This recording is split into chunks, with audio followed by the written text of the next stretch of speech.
Assalamualaikum warahmatullahi wabarakatuh. Semangat pagi Anda semua. Dirgahayu Republik Indonesia yang ke-75. Indonesia maju, bangga buatan Indonesia. Hari ini kita akan belajar tentang ilmu pengetahuan sosial, yaitu mengenai perjuangan mempertahankan kemerdekaan Indonesia. Setelah proklamasi kemerdekaan Indonesia 17 Agustus 1945, bangsa Indonesia ternyata masih terus berjuang mempertahankan kemerdekaan dari gangguan bangsa asing yang datang, seperti dari pemerintahan Belanda. Pasukan Belanda kembali datang ke tanah air. Kedatangan ini disambut dengan berbagai bentuk perlawanan oleh bangsa Indonesia, sehingga sejak tahun 1945 hingga 1950 telah terjadi berbagai macam pertempuran di berbagai daerah antara pihak Indonesia dengan pihak Belanda yang dibantu oleh pasukan Inggris, seperti pertempuran Surabaya, pertempuran Ambarawa, pertempuran Medan Area, dan Bandung Lautan Api. Nah, hari ini kita akan pelajari keempat pertempuran tersebut. Yang pertama adalah pertempuran Surabaya.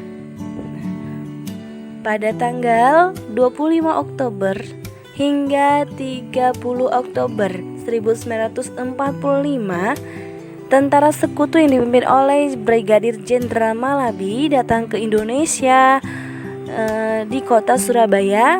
Nah, pada tanggal tersebut terjadi kontak senjata antara para pemuda Indonesia dengan pasukan Inggris. Nah, dalam pertempuran ini pasukan Inggris dapat dipukul mundur.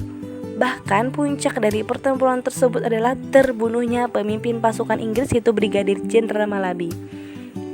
Pada tanggal 9 November 1945, Inggris mengeluarkan ultimatum yang berisi semua pimpinan dan orang Indonesia yang bersenjata harus melapor dan meletakkan senjatanya di tempat yang ditentukan dan menyerahkan diri dengan mengangkat tangan.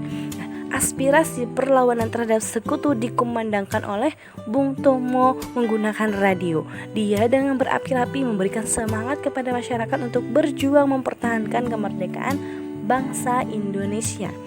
Ultimatum tersebut ditolak oleh pihak Indonesia. Pada tanggal 10 November 1945 terjadi pertempuran yang sangat dahsyat. Pasukan Inggris menggempur Surabaya dari darat, laut, dan udara. Namun Bung Tomo kemudian menjelma menjadi orator yang pidatonya mampu membius pendengarnya dengan mengobarkan semangatnya kepada arek-arek Surabaya dengan kata-kata merdeka atau mati. Peristiwa 10 November tersebut diperingati sebagai Hari Pahlawan. Selanjutnya ada pertempuran Ambarawa. Pada tanggal 20 Oktober 1945, tentara sekutu di bawah pimpinan Brigadir Bedel mendarat di Semarang dengan maksud mengurus tawanan perang. Namun ketika pasukan sekutu dan telah sampai di Ambarawa dan Magelang untuk membebaskan para tawanan tentara Belanda, para tawanan tersebut justru dipersenjatai sehingga menimbulkan kemarahan pihak Indonesia. Nah, pada tanggal 12 Desember 1945 pertempuran berkobar di Ambarawa. Indonesia dipimpin oleh Kolonel Sudirman dengan menggunakan taktik gelar supit urang atau pengepungan rangkap dari kedua sisi, sehingga musuh benar-benar terkurung. Setelah bertempur selama 4 hari, pada tanggal 15 Desember 1945 pertempuran berakhir. Indonesia berhasil merebut Ambarawa dan sekutu dibuat mundur. Nah, kemenangan ini diperoleh berkat kerjasama dari seluruh rakyat di Ambarawa.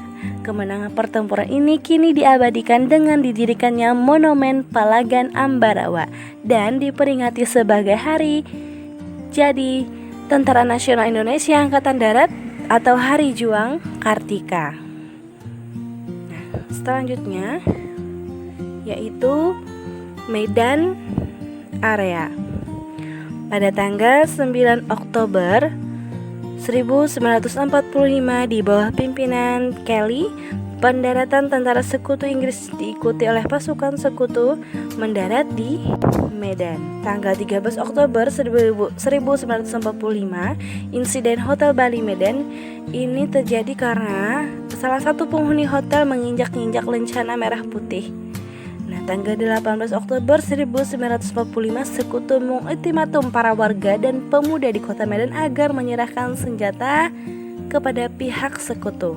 Indonesia sendiri dipimpin oleh Teku Muhammad Hasan dan Ahmad Tahir dengan menggunakan strategi perang gerilya atau serang mendadak di saat malam, dan strategi perang dengan sistem decoy atau pengalih perhatian, yakni dengan memberi umpan kepada lawan, lalu saat lawan sudah menyerang, pasukan kedua kita yang lebih besar menyerang dari belakang mereka sehingga mereka terserang dari dua sisi atau bahkan terkepung. Nah, selanjutnya Bandung Lautan Api.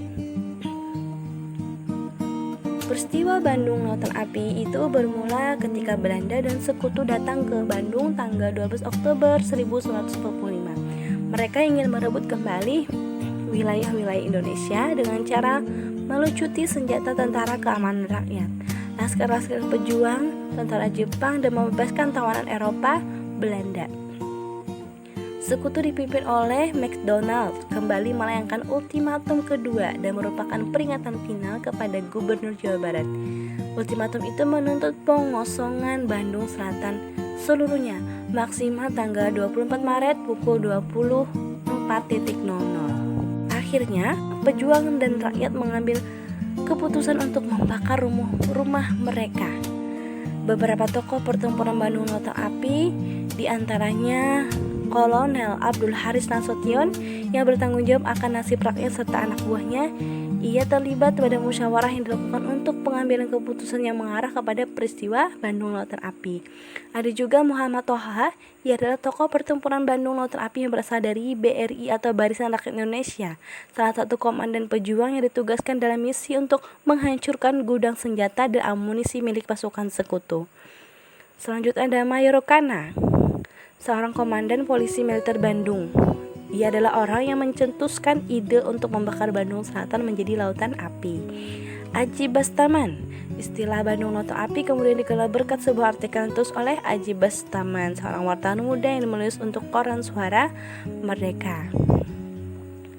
Nah, pada peristiwa Bandung Lautan Api tersebut, Operasi Bandung Lautan Api tersebut juga sebagai Operasi Bumi Hangus merupakan sebuah keputusan yang dianggap sangat tepat atau strateginya.